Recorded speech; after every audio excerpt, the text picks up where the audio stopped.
আচ্ছা, আমার মুখের ভাষা যদি এতই খারাপ হয় তাহলে কেন আপনারা আমার ভিডিও দেখেন? আমার ভিডিও ইগনোর করতে পারেন না? একটা মেয়ে কালকে আমার একটা ভিডিওতে কমেন্ট করছে যে আমার মুখের ভাষা নাকি অনেক জঘন্য। তো বলি ভাই আমি তোমার সাথে কেন জঘন্য ব্যবহার করতে যাবো আর কারোর সাথে করি না কেন? তুমি যদি এতই ভালো হও তাহলে আমি তোমাকে কেন খারাপ ব্যবহার করতে যাব? সেম ওই ভিডিওটাতে আরেকটা মেয়ে কমেন্ট করছে যে রাইট আমি একটা কম্বো নিতে চাইছি উনি অনেক বেশি দাম বলছে। ভাই আমরা কেন বেশি দাম বলতে যাব? যেটা আমাদের আপনারা নিতে আসছেন অনেক দামিগুলা প্রোডাক্ট। আমি তো সেটা আপনাকে ৪-৫০০ টাকা বলতে পারি না। যেটা প্রাইস যত আমি সেটাই তো বলছি আপনাদের। আরো আপনি তো একটা কম্বো পাঠান নাই। আপনি তো একটা কম্বো পিক পাঠালে আমি ওই কম্বোটার পিক বলে দিতাম। আপনি তো ২০-২৫ টা আমাকে পিক পাঠায় রাখছেন যেগুলোর প্রাইস বলতাম আপনাকে। আপনি কি আমাকে বলদ মনে করছেন? আমি আগে বলদের মতো কাজ করতাম। আগে এরকম অনেকে পাঠাইতো। আমি বসে, বসে সবাইকে রিপ্লাই দিতে থাকতাম। সবগুলো প্রোডাক্টের প্রাইস বলতে থাকতাম। কিন্তু অবশেষে তারা নিত না।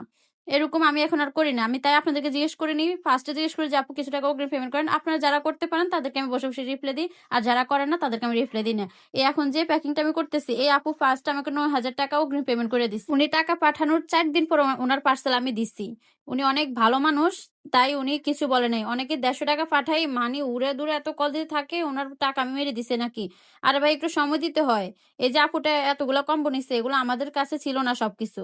আমি বাইরের দোকান থেকে নিজে গিয়ে আমি এগুলা কষ্ট করে নিয়ে আসছি। এনে উনাকে দিছি, উনার পছন্দ হয়েছে। তো আমি উনার সব টাকার ভিতরে আমি এগুলো দেওয়ার চেষ্টা করছি। তা আপনারা এমন করেন, আপনারা টাকা না পাঠায় আপনারা যদি বলেন আপনাদের জন্য প্রোডাক্ট পাঠায় দিতে তাহলে কি হয়?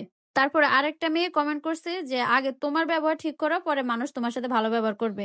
সেখানে একটা আপু কমেন্ট করছে যে, "যে যেমন তার সাথে তেমন করাটাই উচিত।" এটা আপু অনেক ধন্যবাদ আপনাকে এই কমেন্টটা করার জন্য। এটা আপনি ঠিক বলছেন। উনি যদি আমার সাথে এসে ভালো ব্যবহার করে তাহলে আমার তো প্রয়োজন উনার সাথে খারাপ ব্যবহার করার। তারপর আরেকটা মেয়ে কমেন্ট করছিল যে, "আমরা নাকি ডেলিভারি চার্জটা বেশি নিই, এর লেগে আমাদের থেকে কেউ প্রোডাক্ট নেয় না।" ভাই আপনার যেকোনো পেজে গিয়ে দেখেন ডেলিভারি চার্জ ঢাকার ভিতরে ৳৮০, ঢাকার বাইরে ৳১৫০ এটাই নিবে। এটার কমে বা এটার বেশি আপনার থেকে নিবে না। আর যারা হচ্ছে বেশি প্রোডাক্ট নেয় তাদের ভারী অনুযায়ী আমরা স্টেট ফার্স্ট এ কাজ করি তো উনারা ভারী অনুযায়ী টাকা কাটে। সেই অনুযায়ী আমি আরো ৳৫০ হয়তো বাড়ায় নিই। ২ টা কম্বো নিলে ৳২০০ নিই। আমি তো ৳৩০০ নিচ্ছি না আপনাদের থেকে। আমি আবারও বলে দিচ্ছি আমার ভিডিও যাদের দেখতে ভালো লাগে তারাই দেখবেন, বাকিরা ইগনোর করবেন। আর অর্ডার কনফার্ম করতে চাইলে আমার Facebook page China beauty cosmetics a visit করুন। অবশ্যই ডেলিভারি চার্জ অগ্রিম পেমেন্ট করতে হবে। আল্লাহ হাফেজ।